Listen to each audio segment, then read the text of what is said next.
पाहुण्यांना विनंती करतो की त्यांनी आपलं स्थान ग्रहण करावं.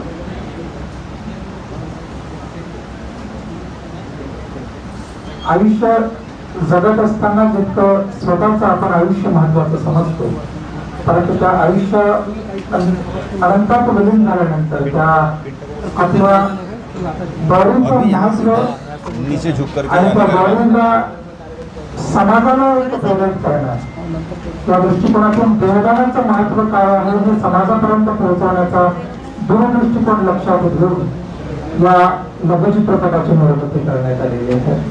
अतिशय लहान वयापासून पथनाट्यापासून लहान लहान लघुचित्रपटापासून एक स्वतःची ओळख कळवण्यासाठी धडपडत असलेला माणूस जर एक सामाजिक बांधिलकीचा चित्रपटच जर समाजामध्ये निर्माण करून एक परिवर्तनाची जर वाट उभारण्याचा प्रयत्न करत असेल तर तो नक्कीच समाजामध्ये महत्वाचा माणूस म्हणून आणि एक समाजाला प्रेरणा देणारा किंवा परिवर्तन घडविण्याचा पाऊल म्हणून तो एक विचार होतो आहे. आणि तोच विचार नागेश वाळुबाग यांच्या दिग्दर्शनाखाली देहदान या चित्रपटाची निर्मिती करीत आहे. पुढील येणाऱ्या काही दिवसांमध्ये हा चित्रपट लघुचित्रपट रिलीज सुद्धा होईल, परंतु त्याची एक सर्वांना आठवता म्हणून आणि या चित्रपटाच्या मागचा उद्देश काय आहे हा समस्त समाजातील प्रत्येक जनतेपर्यंत पोहोचावा या दृष्टिकोनातून या लघुचित्रपटाची निर्मिती करण्यात आलेली आहे. या लोकार्पण सोहळ्यासाठी लघुचित्रपटाच्या ट्रेलरच्या लोकार्पण सोहळ्यासाठी कार्यक्रमाचे सन्माननीय अध्यक्ष म्हणून उपस्थित आहेत माननीय डॉक्टर यशवंत मनोहर सर, कवी, सुप्रसिद्ध आंबेडकरी साहित्यिक आणि विचारवंत यांचं स्वागत करण्यासाठी मी माननीय नागेश वाळुबाग दिग्दर्शक देहदान लघुचित्रपट यांना विनंती करतो की त्यांचं आपण माननीय डॉक्टर यशवंत मनोहर सरांचं पुष्पगुच्छ देऊन स्वागत करावं.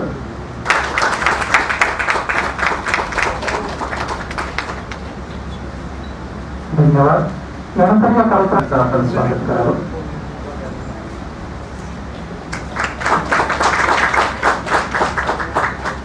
तसेच कार्यक्रमाची प्रमुख उपस्थिती माननीय इझरायल खुबरागडे सर, माजी सनदी अधिकारी यांचं स्वागत करण्यासाठी मी आमंत्रित करतो. शुभांगी सावरकर यांना विनंती करतो की त्यांनी माननीय इझरायल खुबरागडे. तसेच कार्यक्रमाची प्रमुख उपस्थिती माननीय डॉक्टर चंद्रकांत नेहर सर, देहदान चळवळीचे जनक यांचं मी स्वागत करण्यासाठी हर्षाली देहदान लघुचित्रपटाची कलाकार आहे त्यांना विनंती करतो की त्यांचं स्वागत करावं.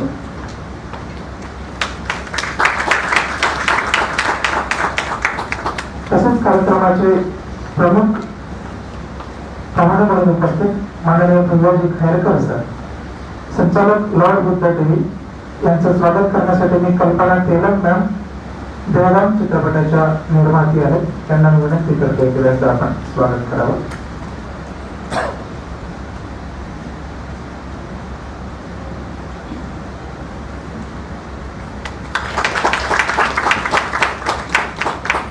तसेच कार्यक्रमासाठी प्रमुख पाहुणे म्हणून उपस्थित माननीय अरुण गाडे सर, अध्यक्ष महाराष्ट्र राज्य कास्टाऊट कर्मचारी कल्याण महासंघ यांचं स्वागत करण्यासाठी मी रश्मी नागदेवते देहदान चित्रपटाची नायिका यांना विनंती करतो की त्यांचं आपण स्वागत करावं.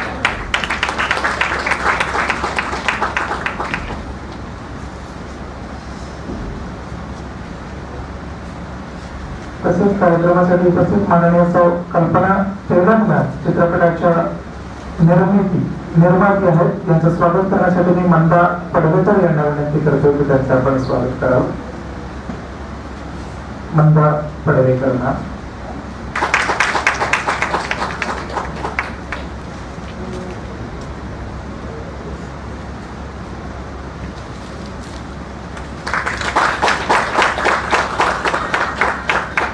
तसेच माननीय विलास गजबे सर, अध्यक्ष परिवर्तन विचार मंच यांचं स्वागत करण्यासाठी मी आमंत्रित करतो हृदय चक्रधर यांना. हृदय चक्रधर सरांना मी विनंती करतो की त्यांनी माननीय विलास गजबे सर, अध्यक्ष परिवर्तन विचार मंच.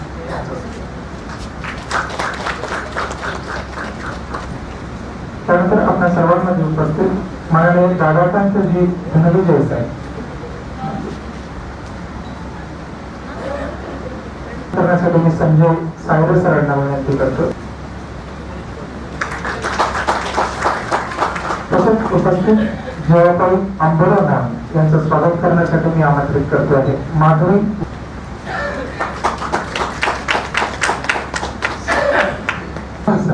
कवी, सुप्रसिद्ध आंबेडकरवादी साहित्यिक, विचारवंत यांना मी विनंती करतोय की त्यांनी या लघुचित्रपटाचे दिग्दर्शक नागेश वावरुवाड सर यांचं पुष्पगुच्छ देऊन आपण स्वागत करावं आणि त्यांचा सत्कार करावा.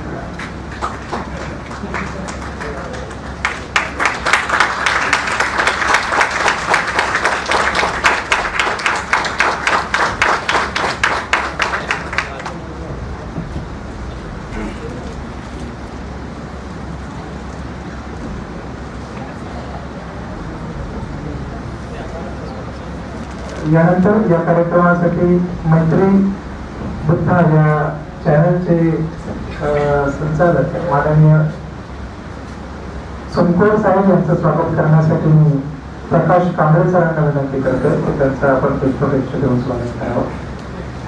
वामन सोमकोर सरांचं स्वागत. प्रकाश मैत्री इंडिया चॅनलचे संचालक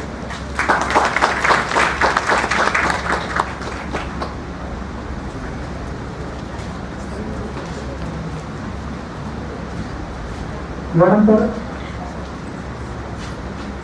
या लघुचित्रपटाच्या ट्रेलरच्या लोकार्पण सोहळ्यासाठी आपण पुढे वळतो आहे. या कार्यक्रमाचा प्रास्ताविक करण्यासाठी मी आमंत्रित करतो माननीय विलास गजबे सर, अध्यक्ष परिवर्तन विचार मंच यांना.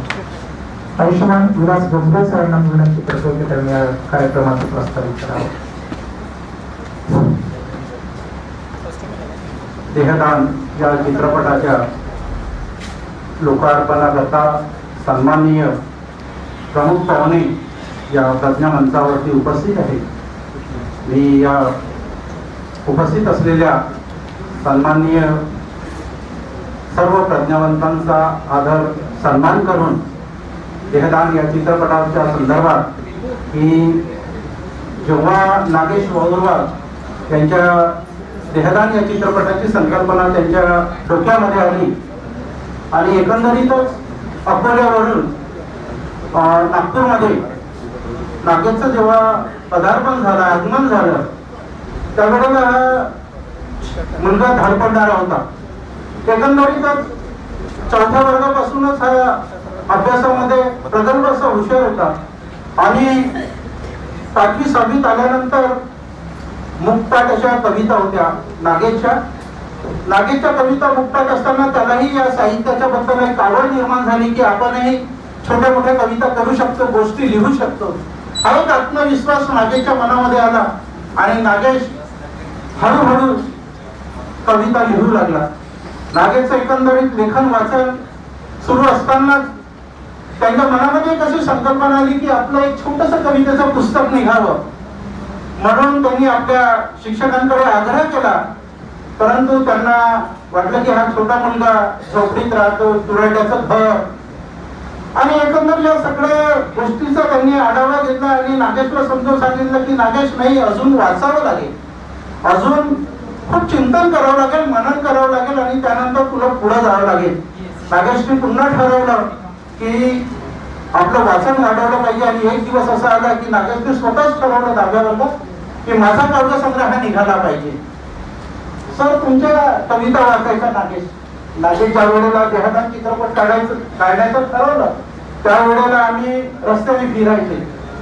रात्रीच्या वेळेला हे लोक यायचे, 10 वाजताच्या नंतर जेवण झालं की आम्ही रस्त्याने फिरायचे. फिरता फिरता हा आपल्या मनातलं सगळं काही सांगायचं आणि मी म्हणायचं अरे बाबा हे साधं काम नाही, याच्याकरता खूप खर्च लागतो. खर्च लागल्याबरोबर आता मॅन पॉवर लागतो, मनी पॉवर लागतो आणि मसल पॉवर पण लागतो.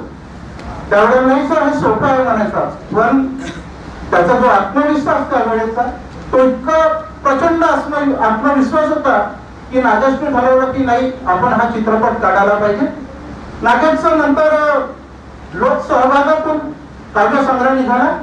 काव्यसंग्रहाच्या नंतर नागेश 10वी-12वी पास झाल्यानंतर नागपूरला कृषी महाविद्यालयामध्ये त्यांनी ऍडमिशन करता नागपूरला आले.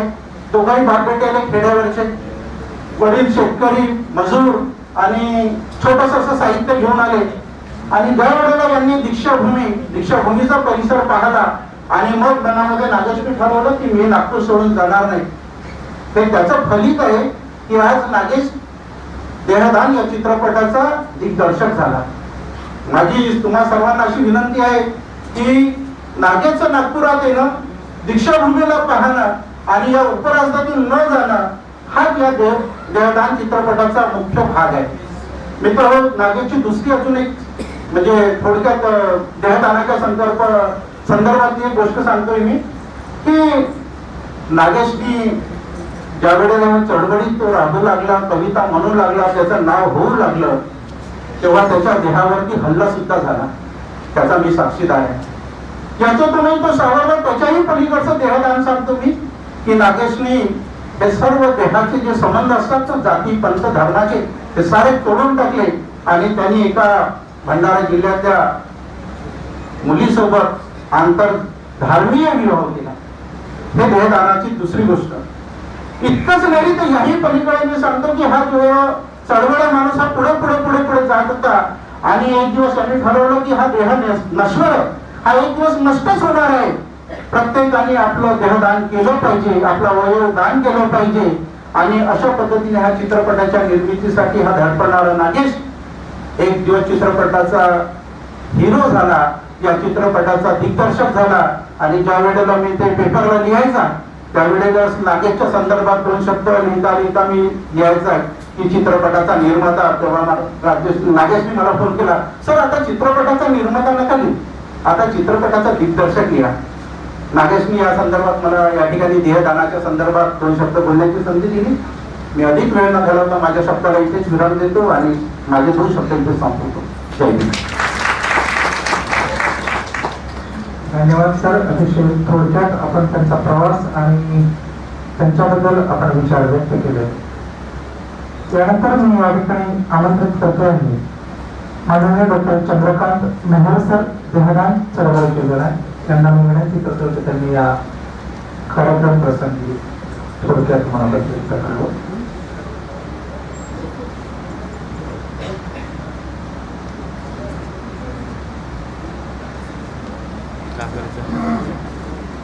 का किती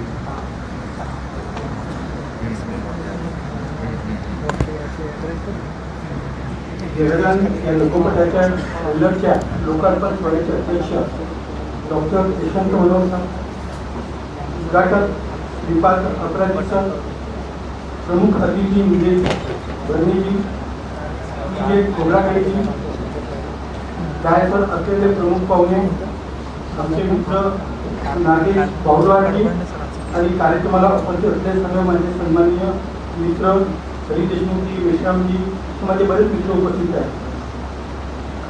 आता हा जो सोहळा आहे माझ्याकरता अतिशय आनंदाचा आहे. कारण काय झालं की देहदान ही जी संकल्पना आहे ही 1973ला माझ्या आईचा कॅन्सरने झालेला मृत्यू, अंतसंस्थेच्या असणाऱ्या वेगवेगळ्या समस्या, मी इंजिनिअरिंगचा विद्यार्थी असल्या कारणाने म्हणजे मृतदेहाचा त्याचा उपयोग नव्हता, तो नष्ट होणं, प्रदूषण, मेडिकलच्या विद्यार्थ्यांना अभ्यासाकरता सांगाडे न मिळणं, मेडिकलच्या विद्यार्थ्यांना अभ्यासाकरता डेड बॉडी न मिळणं आणि पाकिस्तानच्या बॉर्डरवर 1700 रुपयाला सांगाड्या स्मगल होणं, या सगळ्या गोष्टीचा विचाराचा माझ्या मनावर प्रभाव पडला. तसंच मी 1973 पासून 84-85 पर्यंत विचार करत राहिलो. मोठमोठ्या लोकांची, छोट्या लोकांची चर्चा करत राहिलो, आता कसं करायचं, काय करायचं, लोकांची चर्चा करतात. असं जर आपण काही करतो म्हटलं तर लोक आपल्याला वाईट टाकतील, लक्ष बाहेर टाकतील, त्यांचं अशी कुठली काही पद्धत नाही ना. तरी मी म्हटलं त्या दोन मित्राच्या याच्या मदतीने तो विषय मांडला. तो यायला सुद्धा साधारणतः 14 महिने लागले. नंतर आम्ही टीव्हीला गेलो. टीव्हीला भाऊ पंचीबाई होते. ज्यावेळेस मी विषय मांडला त्यावेळेस त्याला हा शब्दही माहिती नव्हता मला. म्हणजे तो शब्दच नाही का जगाच्या पाठीवर तो शब्दच नव्हता.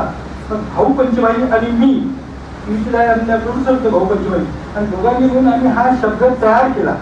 भाऊ पंचीबाईंनी आकाशने किती खूप हे झालं. असं वाटायचं की आपण काम तर करतो का. आईला एकदम टोटली नवीन आहे. समाजात अज्ञान आहे.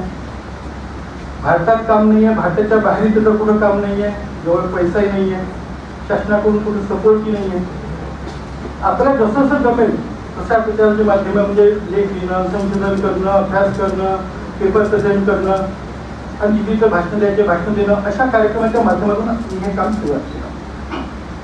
नंतर असं लक्षात यायला लागलं की मला आठवतं की मी लहान असताना गौरी पिक्चर आला होता. असं मी कधी 50 वर्षात वगैरे असेल त्यावेळेस. आणि त्यावेळेस क्रेज होती त्या गौरी पिक्चरची. का क्रेज होती का त्या पिक्चरमध्ये डोळ्याचं ऑपरेशन दाखवलेलं होतं.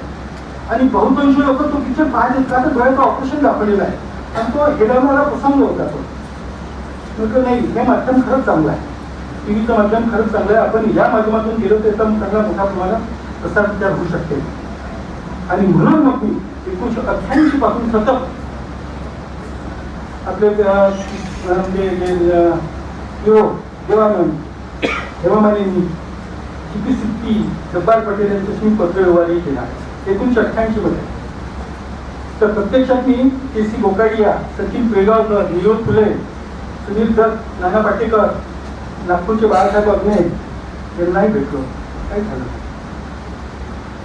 म्हटलं कमी तुम्ही हे होत नाही का आपण नाटकाकडे तरी वा. माझ्या मित्राचे वडील नाटककार होते चंद्रकांत डाकुलकर चौधरी, त्यांनाही भेटलो मी. आमच्या त्या कापसे मॅडम होत्या चंद्रपूरच्या, त्यांनाही भेटलो. कोणीच काही लक्ष द्यायचं नाही. मग काय झालं की आमच्या सोमवारी भेटलो तिथे कामगार कल्याण केंद्र आहे. तर गेल्या 4-5 वर्षापासून तिथे म्हणजे कामगार कल्याण केंद्राची नाटकं होतात. ते नाटकं पाहिलं जातं. मुद्दाम उद्देश काय की तेथील जे डायरेक्टर तुम्ही लोक असतील त्यांच्याशी आपण चर्चा करता येईल, बोलता येईल का घ्यायला एखादं नाटक तर बसवा नाही का. उद्देश तो जायचं नाटक पाहिलं गेलं त्या जवळपास ते म्हणजे वर्षा पाठीमागे म्हणजे ते 1 महिन्यापर्यंत त्यांची सिरियल चालते. तर 20 ते 25 ते नाटकं करायचे. त्यांना भेटायचं, हो म्हणायचे, माझा नंबर घ्यायचे, पण पुढं काही होतच नव्हतं. साधारणतः 2 वर्षापूर्वी आपलं बसवा पार्टी आहे ना, त्या पार्टीचे जे प्रभारी आहे उत्तम शेवडे त्यांच्याकडून मला नागेशजी बाबूबारांचा फोन आला की मला पिक्चर तयार करता तुम्ही जाहिरात करायचा. मला एकदम आनंद झाला. तर मी जी गोष्ट करून म्हणजे करायचा प्रयत्न करून ती होत नव्हती. मला कोणीकडून फोन येतोय मला तर मला जाहिरात पिक्चर करते तर आजची कोणती गोष्ट राहणार आहे. मग काय झालं की आपले सगळ्या लोकांना माहिती आहे आपले प्राध्यापक जेमिनी कडू यांचं देहराज झालं. आणि त्या कार्यक्रमात मी बोललो म्हणजे पण मी बोललो तर मग नागेश माझी भेट झाली.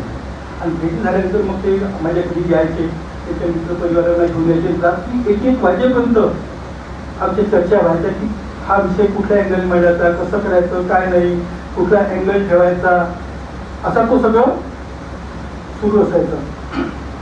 एक तर म्हणजे पैशाची कमतरता, त्याच्यामुळे मोठा पिक्चर करता येणार नाही, छोटा पिक्चर करायचा. आपण मग शॉर्ट फिल्म करायची. शॉर्ट फिल्म करायची म्हटलं तर 25 ते 30 मिनिटं मिळतात. 25 ते 30 मिनिटांमध्ये काय दाखवू शकतो आपण. विषय तर खूप काही होते.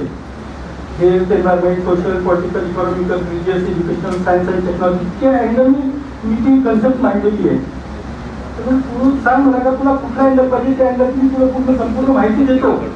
पण म्हणजे एवढं कमी वेळामध्ये एवढं सगळं मांडणं शक्य होणार नाही. काही पण म्हणजे हाय लेवलचे पिक्चर होते समाजामध्ये आपण नवीन लेवल द्यायचा एवढ्या लेवलला देता येणार नाही आपल्याला. कसं करायचं. मग ठरलं की जी बॉम्बे अॅनाटॉमी ऍक्ट आहे, शासनाचा कायदा आहे, त्या ज्या तो जो कायदा आहे त्याच्या ज्या ह्या म्हणजे त्यांना जो मेडिकलला जी स्टडी म्हणजे मेडिकलला डेड बॉडी पाहिजे असतात अभ्यासाकरता आणि पोरांच्या अभ्यासाकरता वगैरे आणि तर आणि त्यामधून कमाई करता येते. त्या माध्यमातून आपण पिक्चर करायचं ठरवलं.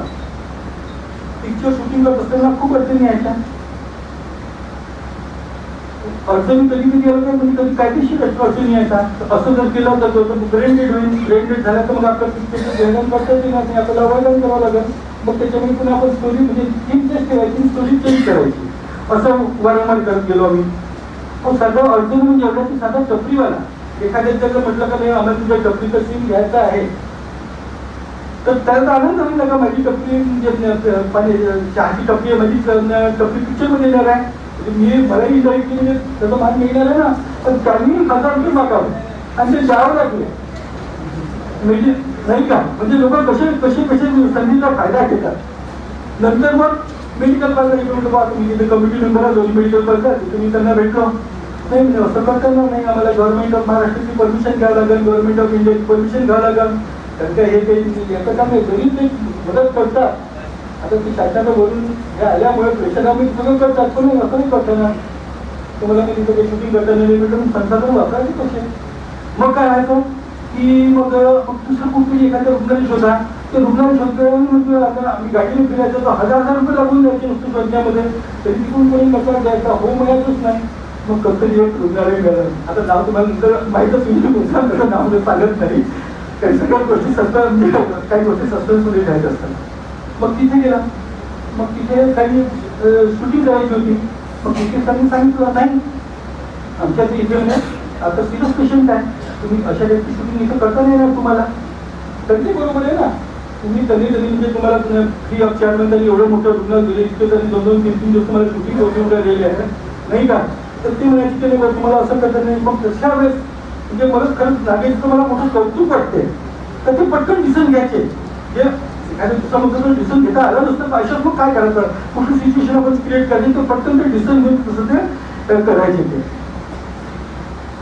मला तसं या सिनेमातून खूप काही शिकायला मिळालं. नागेशची स्वतःचा पैसा खर्च करून जीवाचा अट्टापिटा करून नोकरीमध्ये म्हणजे सुट्ट्या घेऊन आणि सगळ्यांची वेळ सांभाळ. त्यात आमची हिरोईन नाशिकला असते, हिरो नागपूरला आहे, काही बाहेर किंवा काही लोक अकोल्याला आहे, तर कोणी चंद्रपूरला आहे. अशा सगळ्या लोकांना घेऊन आम्ही तो कार्यक्रम केलेला आहे. इव्हन म्हणजे त्यांची पत्नी आहे, त्यांच्या पत्नीची चेन गहाण ठेवली आहे त्यांच्या नाही का. विचार करा म्हणजे एवढं सोपं गोष्ट नाही आहे. आणि त्याला त्या पत्नीने साथ दिली. विशेष म्हणजे जेव्हा ती प्रेग्नेंट आहे आणि आमच्या चर्चेमध्ये रात्री 12-12 एक वाजत होता, त्याच्यानंतर जेवण केल्यानंतर डॉक्टरांची ड्युटी करणार नाही का. म्हणजे असं सगळं ते व्हायचं. मला त्या बाईची त्यांच्या मिसेसची खरंच म्हणजे एक तिचे आभार मानायचे वाटते. तर तिने जर तुम्ही म्हटलं असतं की बाहेर बाहेर फक्त वेळेच्या वेळेवर नवरा घरात पाहिजे, मस्त खाणं पिणं पाहिजे आहे की नाही. पण अशा त्याचे म्हणजे नवरा असतात त्यांना नको दुसरं बायका इन जनरल बोलतो मी, सगळ्यात बाहेर कशा नसणार आहे नाही का. तर आभार मानायला पाहिजे. विशेष म्हणजे आणि हे सगळे जे म्हणजे विषयामध्ये काम करत हे वेगवेगळ्या गावून वेगवेगळ्या ठिकाणून येणारे लोक होते आणि सगळे विद्या म्हणजे उच्च विद्यापीठ आहे. मॅक्झिमम इंजिनियर आहे, कोणी BSc आहे, कोणी ग्रॅज्युएट आहे, सगळे चांगले शिकलेले आहे. पण त्यांना चान्स मिळत नव्हता आणि त्यांना चान्स देण्याच्या निमित्ताने त्यांनी मग त्यांना म्हणजे पिक्चरमध्ये त्यांना ब्रेक मिळतो म्हणून त्यांना मग मुद्दाम त्यांना चान्स दिला गेला. मी 2024 पर्यंत आहे या नंतर मी तुम्हाला सांगू शकतो गेल्या 35 वर्षापासून या क्षेत्रामध्ये स्वतःला पूर्ण झोपून दिलेलं आहे. तर त्याच्याकडून सांगतो की आतापर्यंत म्हणजे माझ्या म्हणजे देश परदेश सगळं मी वाचन करत होतो, खूप बायकांना वाचन करत असतो मी. मला वाटत नाही की अजूनपर्यंत एक तरी फिल्म अशा इश्यूवर निघालेली आहे जागतिक लेवलला नाही आणि इंडियातही नाही. आणि त्याच्यामुळे देहदान आणि अवयदान हे वाढवण्यामध्ये याचा फायदा होणार आहे. दान, परोपकार, सेवा व त्यागाच्या माध्यमातून समाजाला आदर्श देण्याचं काम या सिनेमाने केलेलं आहे. कालपर्यंत काहीच नव्हतं. म्हणजे एकेका गोष्टीसाठी किती झगडा लागतो. मला 2002 मध्ये मी माझं डेझर्टेशन केलं होतं. त्या डेझर्टेशन जगात कितीच्या नसताना सुद्धा त्या डेझर्टेशनचे असल्यामुळे जे डॉक्टर बेंद्रे मॅडम होते त्यांना तो विषय एवढा आवडला की त्यांनी सगळ्यापासून तो विषय आणला. असं होत नाही अजून ती घटनाची त्यांच्या जोपर्यंत त्या विषयावर लिटरेचरून तज्ञांची कमिटी बसवण्यात वगैरे होत नाही. तर तिच्या धर्माधिकारी मॅडम आणि बेंद्रे मॅडम आणखी पण एक मॅडम होते त्यांनी तो विषय आणला. तो विषय आणला तर तो विषय तो आला त्यावेळेस दोघांना युनिव्हर्सिटी नागपूर येतच होती. आज दोघांना युनिव्हर्सिटी भेटली तर तिथे सुद्धा हा विषय आला. देखील मग त्याला प्रश्न होता आणि मला भाषेचा अभ्यास द्यावा लागतो, लिटरेचर माहीत आहे त्या विषयात. आता मागच्या वर्षी गव्हर्नमेंट ऑफ इंडियाने 10th की 12th स्टँडर्डमध्ये हा ध्यान विषय आणला आहे. आणि या वर्षी संपूर्ण भारतामध्ये जेवढे काही मेडिकल कॉलेज आहेत त्याचे ओरिएंटेशन होते, आपण ऍडमिशन केल्यानंतर ओरिएंटेशन होते, त्या ओरिएंटेशन त्यांनी ध्यान विषय आणलेला आहे. तर मला असं वाटतं की या टीचरच्या माध्यमातून लोकांपर्यंत जाईलच. आता त्याची आम्ही डीन साहेबांना आम्ही भेटायसाठी त्यांना गेलो होतो तर तुम्ही या म्हणून सन्माननीय पाहुणे म्हणून. तर त्याच्यामधून आम्ही जे ठरवतात आमचा पहिला दिवस होतो 14 जानेवारीला, तर त्या दिवसामध्ये सुद्धा मी दाखवणार आहोत मी. तर तेव्हा हा जो विषय आहे, ही जी थीम आहे, ही लोकांची भावना परिवर्तित करण्याकरता, ध्यानाकडे लोकांना अक्कल निर्माण करण्याकरता ती कामात येणार आहे. यात देशहिताचा समाजहिताचा विचार असल्या कारणानं शासन या फिल्मला मागे पुढे डॉक्युमेंटरी फिल्म म्हणूनही त्याचा उपयोग करू शकते. अर्धा तासाची आपण डॉक्युमेंटरी फिल्म 25 मिनिटाची अर्ध्या तासाची करतो, एकही वेगवेगळ्या भाषेमध्ये कधीच करायचं आहे ना. तर ते आज शासनाने त्याच्या म्हणजे महत्व देत आहे, तर त्याच्यामध्ये त्याचा उपयोग होऊ शकतो. मनुष्य प्राणी म्हणजे मृत्यूपर्यंत वेगवेगळे जे प्राणी जात आहेत ते दुसऱ्याच्या कोणत्याही कामात येतात, पण आजपर्यंत मेलेला माणूस कधीही कामात आले नाही, हा त्याच्यात कलंक लागला. किंवा देहदाना आणि देहदानामध्ये सगळ्या प्रकारच्या दानाचा समावेश आहे. जे आपण धार्मिक आध्यात्मिक दृष्टीने जे आपण दानं सांगतो त्या सगळ्या दानाचा समावेश आहे. पण त्याच्यामुळे देहदान वाढवण्यामध्ये शिक्षण पाहुणी तर त्याच्यामध्ये त्यांचा सहभाग वाढणार लोकांचा. तसा आरोग्य हा विषय सगळ्यात महत्वाचा आहे. तुमच्याकडे किती लाख रुपये असू द्या काही फायदा नाही, आरोग्य जर ज्याचं असेल तर त्याचा सुखी माणूस कोणीच नाही कधी. आणि देहदानाचा म्हणजे मेन पुढचा उपयोग काय की तुम्हाला अवयवदान आहे, त्याचा अभ्यास आहे, त्याच्यामधून तुमचं जीव म्हणजे तुम्हाला दुःखमुक्त करणार आहे ते शिक्षण त्यामधून मिळणार आहे. आज ठीक आहे, लोक आम्हाला विचारतात का मेडिकलला किती लागतात किती लागतात नाही, कधी तुम्हाला म्हणजे समजा सगळ्यांनी देतो म्हणतात होणार नाही आहे. त्याचा इतका उपयोग आहे की माणसाच्या ऍट द लास्ट एंड पर्यंत म्हणजे मानव जात जोपर्यंत पृथ्वी तलावर आहे तोपर्यंत त्याचा उपयोग होणार आहे. तुम्ही त्या विषयात ते बोलत नाही, तो काही विषयही नाही आहे. मला या निमित्ताने थोडं दुःख तुला चालेल या निमित्ताने मुद्दाम थोडं मला म्हणजे ध्यानाविषयी सांगायचं आहे. 1996 मध्ये मी आकडेवारी काढली होती आणि त्यावेळेस सांगितलं का संपूर्ण भारतामध्ये 20,000 डेड बॉडी पाहिजे आहे. आणि 1999 मध्ये म्हणजे मेडिकल कॉलेज, होमिओपॅथी, आयुर्वेदिक कॉलेज, युनानी कॉलेज वगैरे, इलेक्ट्रोपॅथी वगैरे जे काही याच्या व्याख्या आहे, सगळ्या नर्सिंग कॉलेज सगळ्यांना एका वर्षात 20,000 डेड बॉडी पाहिजे आहे. कारण त्या एका डेड बॉडीवर साधारणतः 6 लोक शिकतात. आणि गव्हर्नमेंट ऑफ इंडियाने 1999 मध्ये त्यांनी आकडेवारी दिली की फक्त आम्हाला एका वर्षात 300 डेड बॉडी मिळाल्या. कसं काय शिकत असतील लोक? एकेका प्रोग्राम म्हणजे एकेका बॉडीवर पूर्ण वर्षभर शिकवावं लागतात आणि तरी बॉडी तशीच जाते, काही शिकवायला जात नाही. कोरोना ठीक आहे ना, त्यांना बॉडी नाही तर शिकायची गरज नाही आहे, प्रॅक्टिकली होत नाही, मास्टरने ठीक आहे, जास्त कटकट नाही आहे की नाही. म्हणजे ही वास्तविक त्यामध्ये मला सांगा की जर पोरं शिकत त्यांचा अभ्यास कसा करतील. आणि मेडिकल सायन्समध्ये संपूर्ण म्हणजे जागतिक लेवलचा मानलं जातं की 30% पेशंट एकट्या डॉक्टरच्या चुकीमुळे मरतात. आजपर्यंत कोणत्या डॉक्टरनी म्हटलं नाही का हा पेशंट माझ्यामुळे गेला. ठीक आहे, जोपर्यंत तुम्ही अभ्यास करणार तुम्ही कसं अभ्यास करणार आहे, म्हणजे तुम्ही कसं बनणार आहे, हा म्हणजे युनिव्हर्सिटीचा सुद्धा महत्वाचा विषय की त्यांनी जर मेडिकल कॉलेज उघडते तर त्यांनी बॉड्या प्रोव्हाइड करायला पाहिजे. तसं नाही होत. तर आठवते की 1983 मध्ये भारतामधून 52 देशाला संघटित करून जातो. भारत हा एक्सपोर्टर कंट्री, त्यावेळेस जवळपास 6 करोड 35 रन मिळायचं. आणि आपल्या इथं बेंगॉल, साऊथ इंडिया या साईडमधून हळ्याची स्मगलिंग होत होती.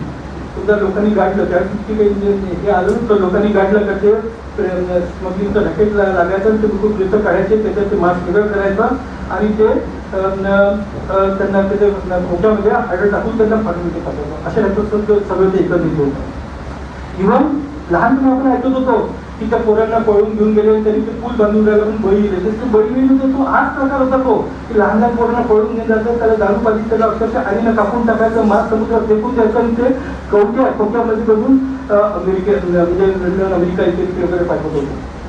त्यावेळेस ज्यावेळेस गव्हर्नमेंट ऑफ इंडियाने याच्यावर बॅन आणलं त्यावेळेस जवळपास 9,300 त्या काळात म्हणजे 1983 मध्ये त्यावेळेस एका स्क्वेअरची किंमत होती. म्हणजे इतकं महत्वाचं आहे चंपिके. आपल्याला दोन वाटतं की घालेला आहे सगळं ते आपण त्याच्यात पाहत सुद्धा नाही, पण किती महत्वाचा अभ्यास करतात की त्याच्यात खोला मी जाणार नाही. तर मुलांना अभ्यासाला सांगायला मिळत नाही. मेडिकलला म्हणजे डेड बॉडी सुद्धा मिळत नाही, अतिशय शॉर्टेज आहे, नाहीच मिळत. म्हणजे एकेका मेडिकल कॉलेजला एकेका बॉडी शिकायला लागते. आता त्यादिवशी मला एक फोन आला होता, उदय गुरुंना फोन आला होता.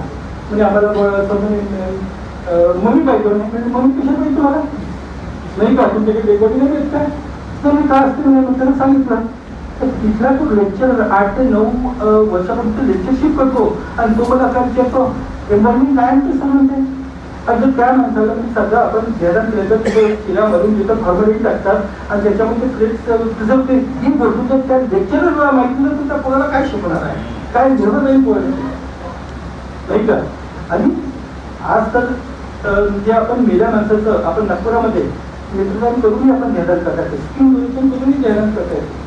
सध्या आता स्किन डोनेशन बंद झालेलं आहे. काहीच आम्ही बाथरूमची आम्ही रिटीन सरांची भेटलो तर रिटीन सरांनी सांगितलं की आम्ही GMC मध्ये आम्ही ते आता स्किन डोनेशन आम्ही करत आहे.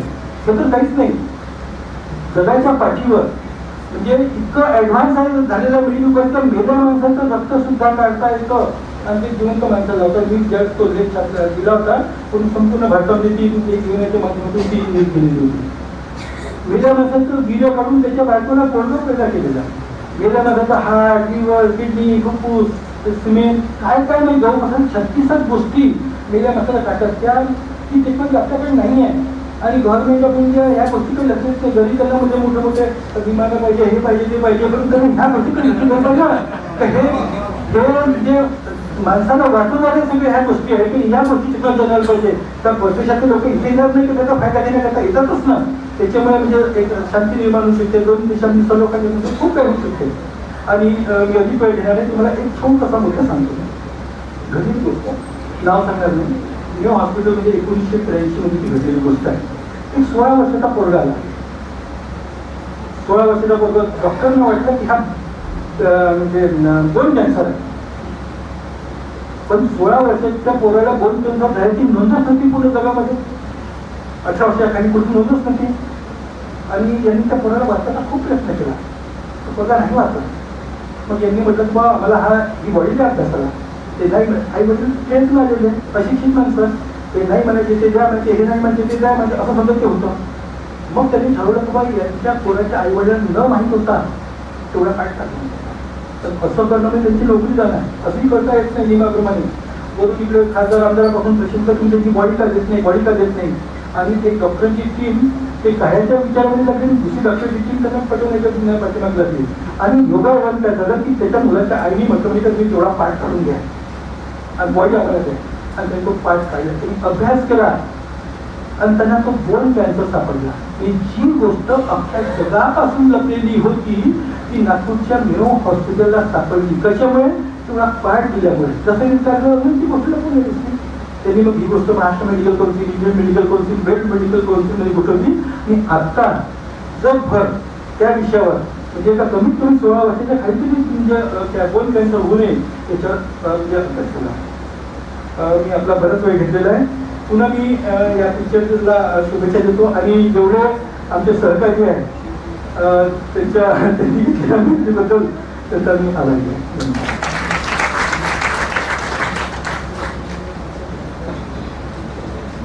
धन्यवाद सर. अतिशय महत्वाची माहिती आपण आपल्या या चळवळीच्या माध्यमातून आणि आपल्या वक्तृत्वाच्या माध्यमातून सांगितली. या देहदानाच्या चळवळीत काम करत असताना जे जिवंत अनुभव सरांनी आपल्या मनोगतातून व्यक्त केले. नक्कीच देहदानाचं महत्व हे एक समाजात आदर्श पसरविणारं आहे आणि या चित्रपटाच्या माध्यमातून जे आज ज्या बॉडीचा वर अभ्यास करण्यासाठी जे शॉर्टेज आपल्याला मेडिकल कॉलेज किंवा इतर आपल्याला मेडिकल्समध्ये मिळतात ते त्याचं उच्चांक गाठण्यासाठी आणि अनेक देहदानाच्या बॉड्या या समाजामध्ये किंवा मेडिकल्समध्ये आपल्याला बघायला मिळतील याचे नक्कीच परिवर्तन या लघुचित्रपटाच्या माध्यमातून होणार आहे.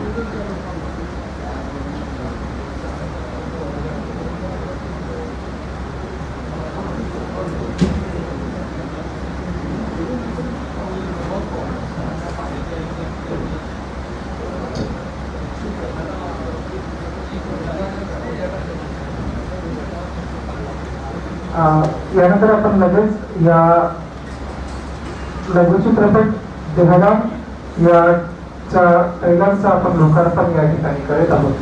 मी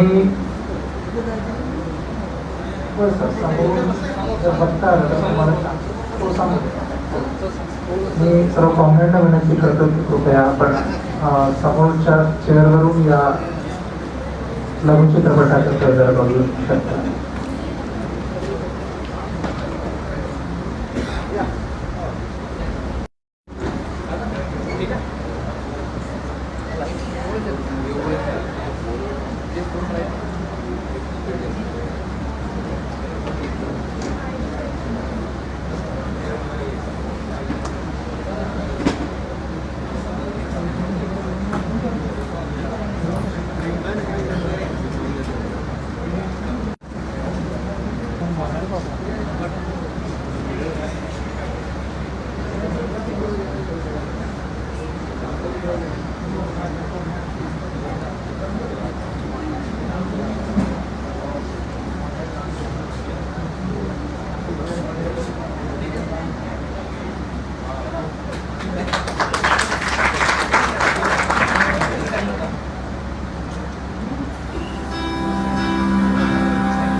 नियमानुगत आपण व्यक्त करावं. आयुष्यमान अपराजित सर.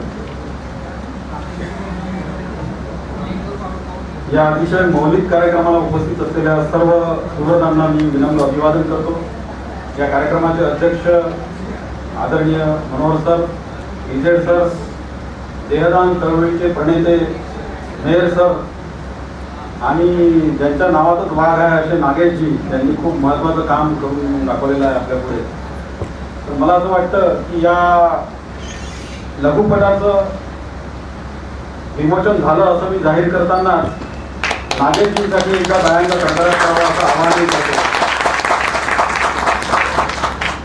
मनोगत व्यक्त करा, उद्बोधन करा असं जरी म्हटलं असलं तरी हे डिक्लेअर करायला मला कुठलाच कमीपणा वाटत नाही की देहदान चळवळीविषयी मला स्वतःला खूप माहिती नाही. काही कार्यक्रमांच्या निमित्ताने, काही मेयर साहेबांच्या लेखांमधून किंवा काही वेळेला होणाऱ्या ज्या काही चर्चा होतात त्याविषयी, आणि लोकचर्चा कशा असतात तुम्हाला माहिती आहे. लोकचर्चा या वहीम निर्माण करणाऱ्या असतात, संशय निर्माण करणाऱ्या असतात. म्हणजे गाव गप्पा ज्याला आपण म्हणतो ना, त्यातून आउटपुट काहीच दिसत नाही. उलट एखाद्याने समजा जर साप बघितला तर माझ्या घरी किती मोठा साप निघाला होता याची चर्चा गावभरात जेव्हा पूर्ण सगळीकडे पोहोचते तेव्हा एवढा निघालेला साप एवढा मोठा झालेला. म्हणजे हे आपल्या सगळ्यांच्याच वाट्याला आलेलं फाटकन आहे की आपण साधारणतः चर्चेवर विश्वास ठेवत असतो.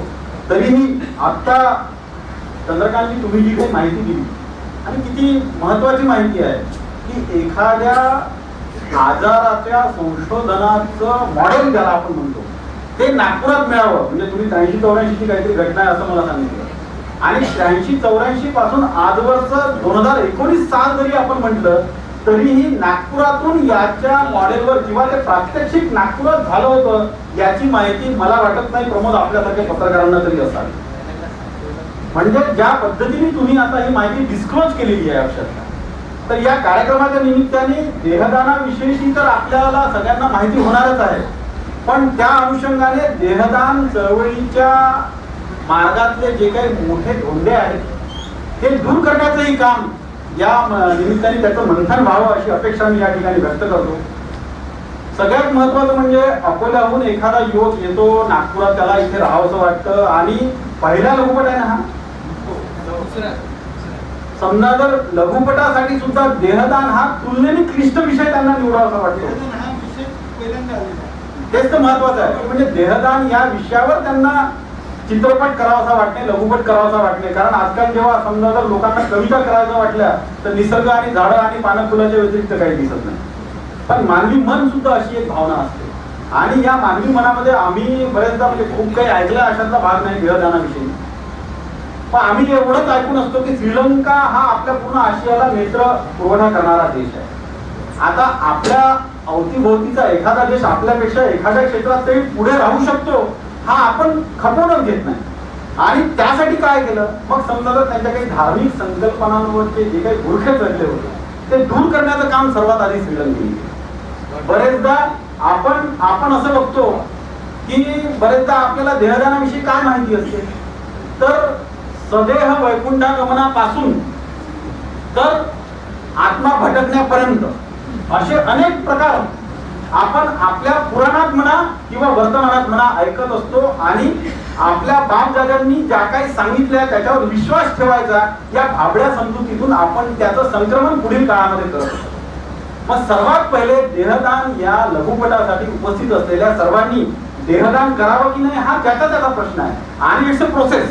एक लघुपट पाहून आपण ताबडतोब देहदानाचा फॉर्म भरू असं समजण्यात काही अर्थ नाही, पण त्या प्रक्रियेचा प्रारंभ या क्षणापासून व्हावा आणि तो प्रत्येकाच्या मनात झाला आहे ही आजच्या आपल्या दिवसाची मिळकत आहे हे इथे मी सगर्वपणे सांगू इच्छितो. आपण जे काही सगळे लोक आहोत इथे या निमित्ताने देहदानाकडे एवढ्या गंभीरपणे समजा जर बघत असून आणि तुम्ही जे काही सांगितलं की डिमांड काय आहे, मागणीनुसार पुरवठा हा बाजारी किंवा बाजारू प्रत्येक जो काही येतो अशा बाबींमध्ये कदापि दिसत नाही. याचं कारण असं आहे की इथे घ्यावं नाही लागत तर द्यावं लागणार आणि जी काही देण्याची प्रक्रिया आहे दातृत्व जो काही असतं तर मग आपल्याला माहिती आहे की माझ्यापेक्षा बाजूच्यानी द्यावं असंच आपल्याला स्वतःला वाटत असतं आणि इथे तर देहदान म्हणजे स्वदेहदान. त्यामुळे या देहदानाच्या प्रक्रियेमध्ये आधी जी काही प्रक्रिया होते ही सर्वात महत्वाची म्हणजे स्वतःच्या निर्णय क्षमतेची आहे, स्वतःला निर्णय घ्यायची आहे.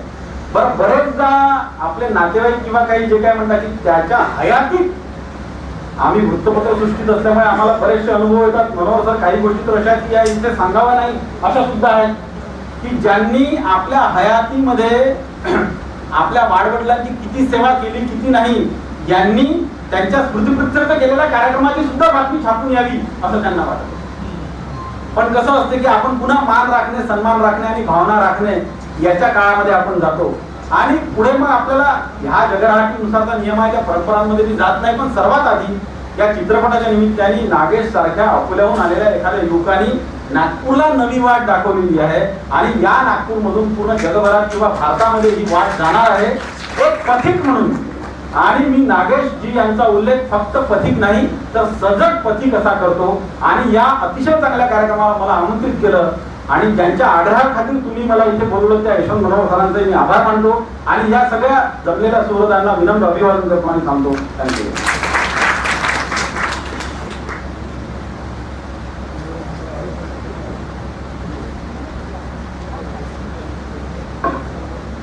धन्यवाद सर. ज्या पद्धतीने नागेश बहुलवाग यांचा प्रयत्न या समाजात आदर्श निर्माण करण्याच्या प्रयत्नाला ते आलेले आहेत. अगदी तोच विचार आणि त्याला प्रेरणा देण्याचं काम आपण आपल्या उद्घाटकीय मनोगतातून आणि संपूर्ण देशभर पसरवण्याचा विचार आपल्या मनोगतातून दिल्याबद्दल आपणा सर्वांचं मी विशेष धन्यवाद मानतो.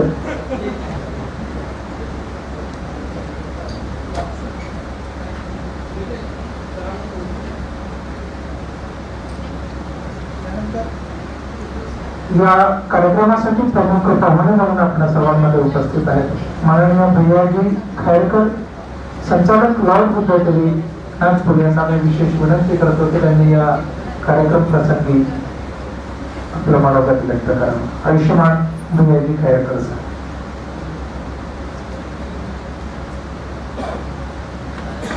भगवान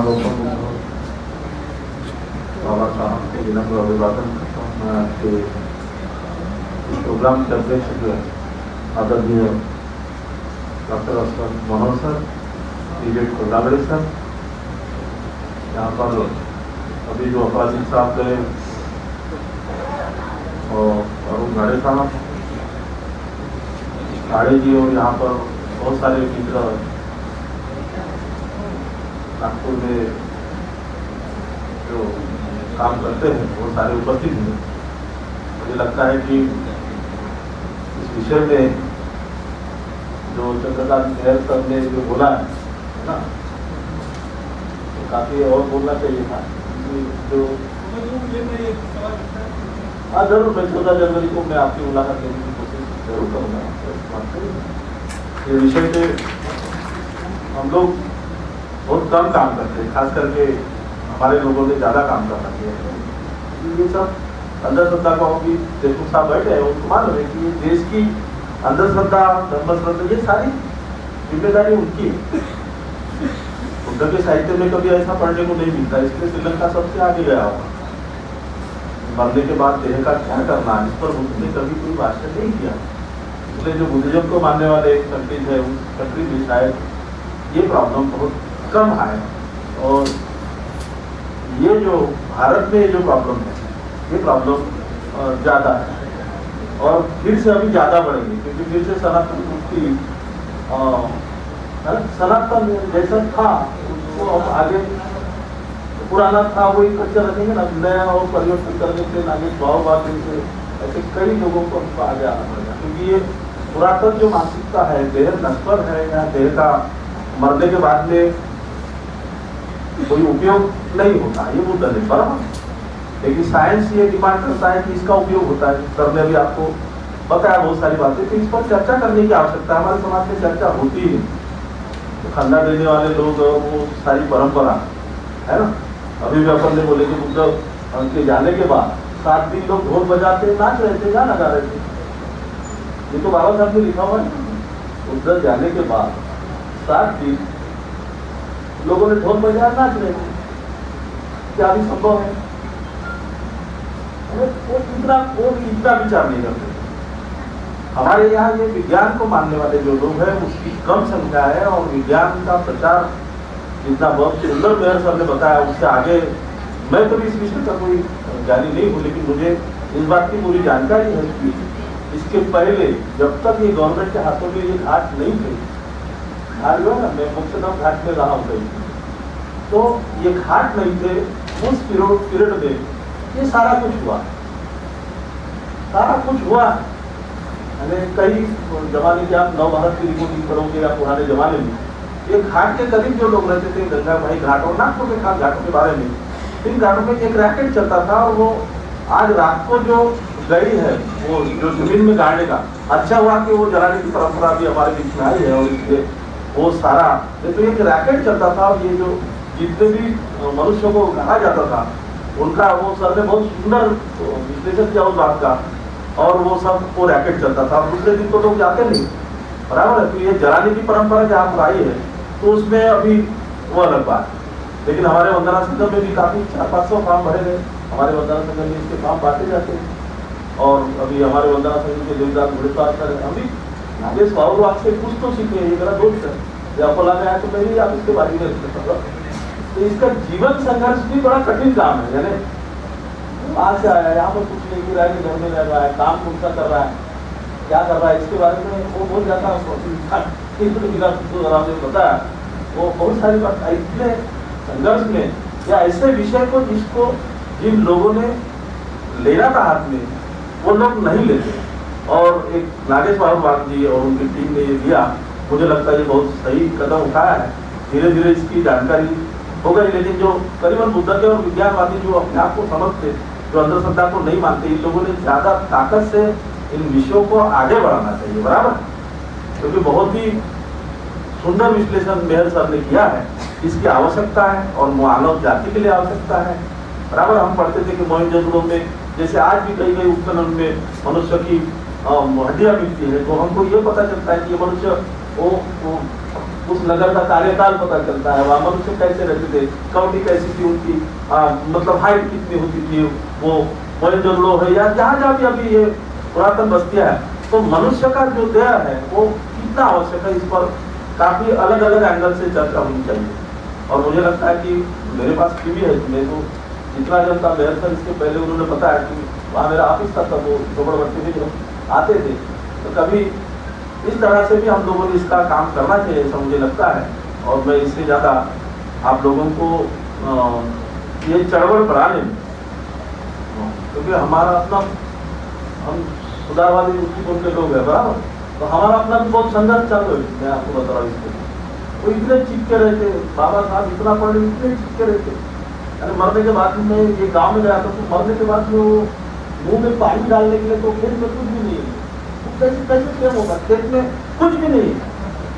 अब मुंह में पानी डाले बगैर उसको जलाया नहीं जाता या उसको गाड़ा नहीं जाता।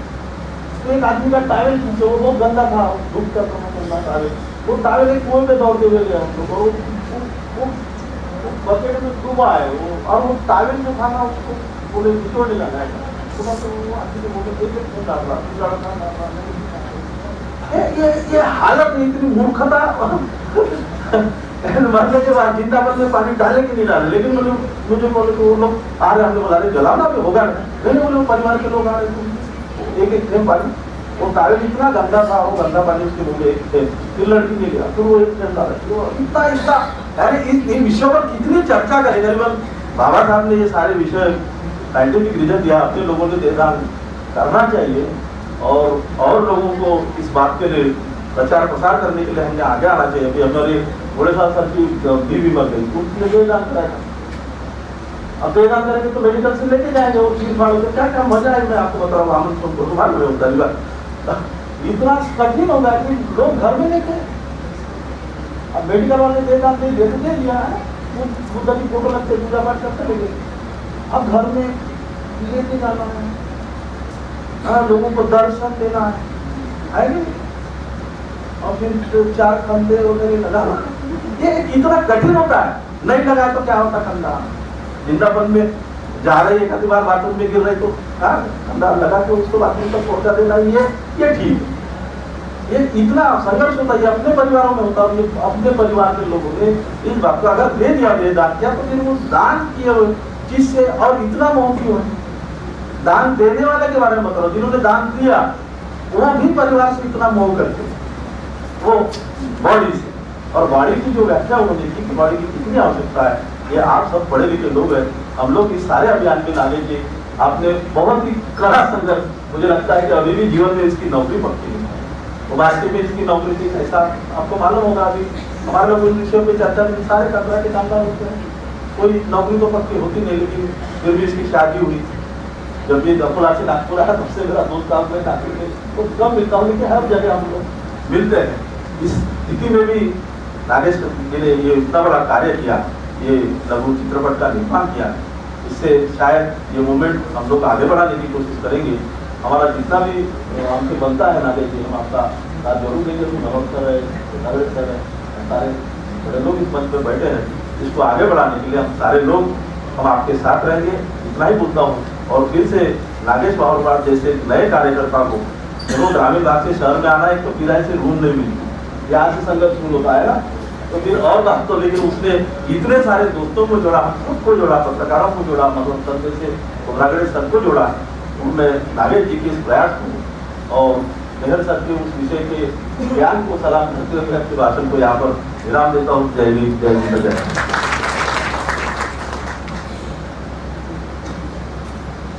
धन्यवाद सर, अतिशय सुंदर शब्दात आपण नागेशजी महुरवाद यांच्या चित्रपटाकडे शुभेच्छा दिल्या. यानंतर मी या ठिकाणी आमंत्रित करतो आहे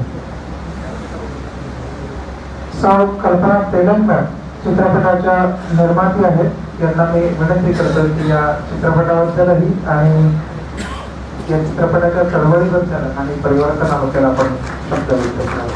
कल्पना तेलंगण.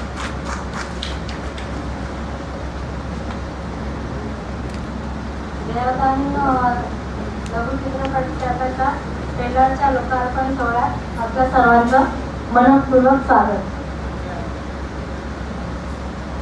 मरावे परी कीर्तिरूपी उरावे, देहदान करून पुन्हा जग बघावे.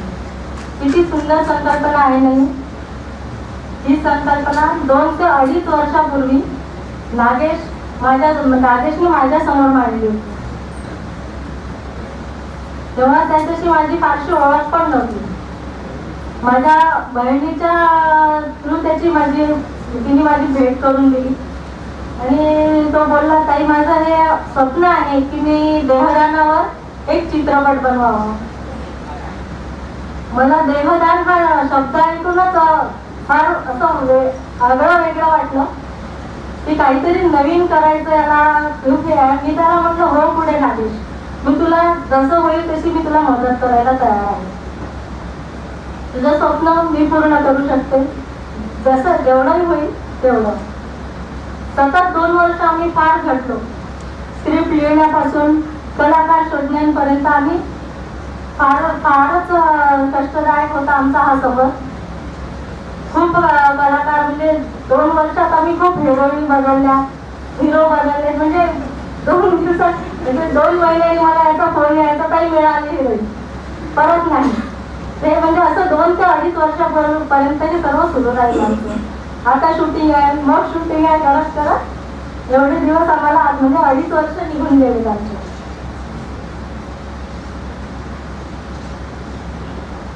कधी स्क्रॉल स्टार्स वगैरे पण आम्हाला एक शोधण्याला खूप त्रास झालेला आहे. आणि त्यात सर्वात जास्त म्हणजे नागेशला मी तर एवढं हे नाही केलेलं, आर्थिक थोडीफार मदत केली होता. ह्या सर्व कलाकारांना शोधत हिरोच्या आईच्या भूमिकेवर आलं की कोण करण्याची. नागेशने तो रोल मला दिला आणि मी त्याला बोलली की माहिती नाही मला जमेल की नाही, कारण फर्स्ट टाइम हे मी पुढे आलेली आहे याच्यामध्ये, या क्षेत्रामध्ये सुद्धा. आणि खूप प्रोत्साहन दिलं त्यांनी मला हे सर्व करायला. नागेश तुला खूप खूप धन्यवाद एवढं इथपर्यंत आणण्यासाठी. आणि चित्रपटामध्ये आपण बघायला काय भूमिका आहे माझी आणि काय केलं आहे, बस एवढं बोलून.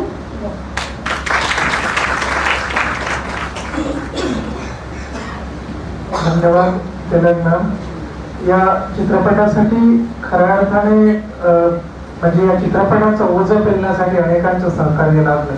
त्यामध्ये तेलंगण यांचा एक मोलाचा आणि सिंहाचा वाटा आहे की त्यांनी सुद्धा नागेशनी बहुरवाद यांच्या चित्रपटासाठी प्रोत्साहन दिलं. आणि जेव्हापासून ही कन्सेप्ट त्यांच्यापर्यंत गेली आणि तेव्हापासून त्या त्यांच्यासोबत जुळून आहेत, कलाकारांच्या निवडीपासून तर आता पुढेही चित्रपट रिलीज होईल तोपर्यंत आणि त्यानंतरही पुढे अनेक कार्यासाठी त्यांची प्रेरणा नक्कीच कायम राहणार आहे. यानंतर या कार्यक्रमासाठी सन्मानाला पाहुणे म्हणून उपस्थित आहेत माननीय अरुण गाडे सर, अध्यक्ष महाराष्ट्र राज्य कष्टायत कर्मचारी कल्याण महासंघ. यांना मी विनंती करतो की त्यांनी सुद्धा आपलं मनोगत व्यक्त करा.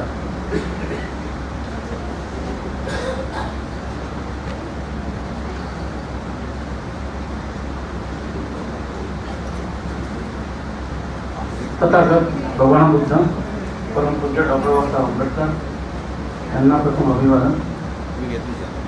संतप्रिय फिल्म प्रोडक्शन द्वारा देहदान या चित्रपटाच्या या छोट्या ट्रेलरचा लोकार्पण सोहळ्याचे अध्यक्ष आदरणीय डॉक्टर यशवंत मनोहर सर, या कार्यक्रमाला प्रमुख अतिथी म्हणून उपस्थित असलेल्या आदरणीय यश खोब्रागडे सर, आदरणीय भैयासाहेब कैकर, त्या चित्रपटाचे जनक, जयराम चळवळीचे जनक आणि मेहर साहेब, जिल्हाजी गज्जे, संपूर्ण देदानची टीम आणि उपस्थितांमध्ये सर्व मान्यवर बंधू आणि भगिनींना, देवदानाची ही संकल्पना जी आहे मी प्रथम त्यांना सलाम करतो की त्यांनी देवदानाची संकल्पना रुजवली. कारण देवदान हे जीवनदान आहे. म्हणजे माणूस जन्म घेतो आणि मरण पावल्यानंतर तो संपतो, परंतु देवदान असं आहे त्या मेलेल्या माणसालाही जिवंत करतं. आणि म्हणून हे देवदान अतिशय महत्त्वाची चळवळ म्हणून पुढे आली पाहिजे असं मला वाटते. नव्हे की राष्ट्रीय चळवळ म्हणून पुढे आली पाहिजे. आपण पाहतोय की या देशामध्ये जिथे सावलीचाही स्पर्श हा वर्ज्य होता, जिथे सावलीनेही विटाळ होत होता, त्या देशामध्ये एका दुसऱ्या समाजाला जर समजा एखादा देहाचा वय जर दान करत असेल आणि त्याला जर ते जीवनदान मिळत असेल तर हा स्पर्श केला कुठे. आणि म्हणून ही देहदानाची चळवळ ही क्रांतिकारी चळवळ आहे असं मला वाटतंय. तिथं नागेश वावरवाविषयी बोलताना गेल्या 6-7 वर्षापूर्वी त्याची माझी एकदा भेट झाली होती. आमचे काही मित्र होते शिक्षक, त्यांनी याची भेट लावून दिली होती आणि विद्यापीठातल्या काही प्रश्नांबाबत हा मला भेटला आणि म्हणाला का सर असं ते शिष्यवृत्तीचे वगैरे प्रश्न आहेत तर आपण ते सोडवण्यासाठी मदत करावी. त्याला मी म्हटलं का तू माझी एक होता माझ्या कास्टाईचा जर तू विद्यार्थी संघटनेचा जर तू अध्यक्ष होत असतील तर मी तुझ्या प्रश्नामध्ये हात घालतो. आणि एका शब्दावरती त्याला होगा दिला आणि त्याला मी कास्टाईचा त्याला अध्यक्ष केलं होतं विद्यार्थी संघटनेचा. मित्र हळूहळू हा नागेश इथे स्थिरावला नागपूरमध्ये. बऱ्याचशा लोकांनी सांगितलेलं काही गोष्टी अशा असतात, काही फिक्स असतात, परंतु काही कधी कधी त्या शेअर करायच्या वाटतात. नागेशचंही असं, नागेशनं लग्न केलं. लग्न झाल्यानंतर त्यानं मला सांगितलं का सर माझं लग्न झालं आहे, आंतर धर्मीय लग्न झालेलं आहे आणि मुलगी भंडारा जिल्ह्यातील एका खेड्यातील मुलगी आहे आणि मी आता बेकार आहे. मी मुलीला तिथे आणलेल्या नागपूरला एका भाड्याच्या खोलीत राहत आहे आणि आता आमची परिस्थिती अशी हलाखीची आहे की लोक तिथले लोक म्हणजे त्याच्या सासरचे लोक हे मला टोमणे मारतात की तू अशा त्या बेकारासोबत लग्न केलं. तर मला तुम्ही काही करा कुठेतरी नोकरीचा काहीतरी प्रबंध करा. त्याला म्हटलं भैया तू घाबरू नको, मी आहे तोपर्यंत तुझ्यासाठी प्रयत्न करतो. त्यावेळेस ते सामाजिक समाज कल्याण विभागाचे विभागीय प्रादेशिक उपायुक्त होते, त्यांना भेटलो. त्यांना सांगितलं की तुमच्याकडे ज्या कंत्राटीच्या काही फी असतील त्यामध्ये माझा हा तो सखा आहे माझा, त्याला तुम्ही नोकरी द्या. त्यांनी त्याला तिथे नोकरी दिली आणि त्याच्यानंतर त्याच्या स्वतःच्या भरभराटीवर, त्याच्या स्वतःच्या हुशारीवरती, त्याच्या टॅलेंटवरती तो आता बारावीचा प्रोजेक्ट ऑफिसर म्हणून तिथं काम करत आहे. काही 2-3 वर्षापूर्वी त्यांनी मला असंच म्हटलं होतं की सर म्हणे मला एक चित्रपट निर्मितीमध्ये यायचं आहे. मी म्हटलं यार तू कमी माणूस आहे, तू विद्यार्थी माणूस आहे, तू चित्रपट निर्मितीमध्ये एकदम कसं काय पाऊल ठेवतो. सर म्हणे तुम्ही काळजी करायची नाही, मी करतो. कसली काय बाबा म्हटलं तू म्हणे हो. आज त्याचा जो आत्मविश्वास आहे, त्याचा जो कॉन्फिडन्स आहे, त्यामुळे मी स्वतः धावून गेलेलो आहे की एक विद्यार्थी जर मनावर घेतलं तर तो काय करू शकत नाही. आपण त्या भेददानाच्या विषयी आपण पुढे येतो. आज भेददानाच्या बाबतीत खूप प्रगती झालेली आहे, उच्च टेक्नॉलॉजी आलेली आहे. या टेक्नॉलॉजीच्या बाबतीत आपण जेव्हा या प्रकार जे आहे किडनी दान असतो का, हार्ट ट्रान्सप्लांटेशन असतो का, तर हर अवयव जाता म्हणजे ट्रान्सप्लांट होऊ शकत आहे. म्हणून कदाचित असं वाटत असेल, कदाचित आपल्या इथल्या भारतीय प्रधानमंत्र्यांना त्यांनी एकदा कुठल्या तरी हॉस्पिटलचं उद्घाटन केलं होतं आणि त्यांनी म्हटलं होतं कि उस जमाने की तो ऐसी टेक्नोलॉजी थी बोले कि गंभीर जी का सर वो बोले आदमी के सर के ऊपर बिठाया था. वाह वाह वाह वाह, क्या टेक्नॉलॉजी होंगी उस जमाने की. हे आमची लोक अंधश्रद्धेने किती भरभटलेली नाही आणि हे देहदान या अंधश्रद्धेला मोडणार आहे. आपण आज काल पाहिलं आहे परवाला की राजनाथ सिंगजी त्या तिथे पॅरिसला गेले हं? आणि पॅरिसला गेल्यानंतर त्या चाकाखाली लिंबू टाकते. हो आता मागच्या याच्यामध्ये चंद्रयानावर आपलं यान गेलं. इथे आपले ते इस्रो प्रमुख सत्यनारायणाची पूजा करतात. चंद्रावर यान पोहोचतं त्याचं ऑर्बिटर गायब होतं. कुठे गेली सत्यनारायणाची पूजा? कुठे गेली? आणि म्हणून म्हणतो की या देशाला जर मागे आणले असेल तर या देशातली ही अंधश्रद्धा आहे आणि या अंधश्रद्धेनं दाभोळकरांचा बळी घेतलेला आहे. आणि म्हणून म्हणतो का देहदानाची चळवळ चालवत असतानाही तुम्हाला यामध्येही अशा काही गुणसंतोषी लोकांचे हे तुम्हाला हे होऊ शकतात कधीतरी. कारण जातीयता जी या मातीमध्ये रुजलेली आहे, या मातीमधली जातीयता संपत नाही तोपर्यंत या देशाचा संपूर्ण विकास होत नाही. भारताची अशोकाच्या काळामध्ये जो समृद्ध देश होता, तो समृद्ध देश पुन्हा कधी निर्माण होईल? कारण त्यावेळेची तथागतांनी हा अंधश्रद्धेला दूर लोटलं होतं, जातीयता नष्ट केली होती. परत त्या जातीयतेला तत्वाने घालण्याचं नंतर सुद्धा फोफावण्याचं कार्य परत जोमानं सुरू आहे.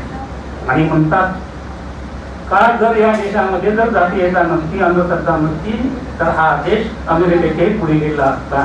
परंतु आज या देशात जातीयतेला आणि अंधश्रद्धेला तत्वाने घालणारे जर कोणी असतील तर ते राजकारणी आहे. आणि या राजकारण्यांचा एकच एजेंडा असतो, राजकारण करणे, राजकारणी. आपण त्यापर्यंत जाऊ नये. परंतु या देशदानाच्या चळवळीच्या बाबतीत आपल्याला पुढे असताना ही चळवळ एक राष्ट्रीय चळवळ व्हायला पाहिजे.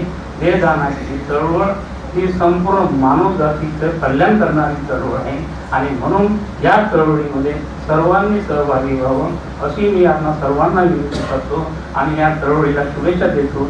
देशदानाच्या सर्व टीमला शुभेच्छा देतो की या चित्रपटाच्या माध्यमातून कमीत कमी या देशातील अंधश्रद्धा नष्ट होण्यासाठी त्याचा उपयोग होईल.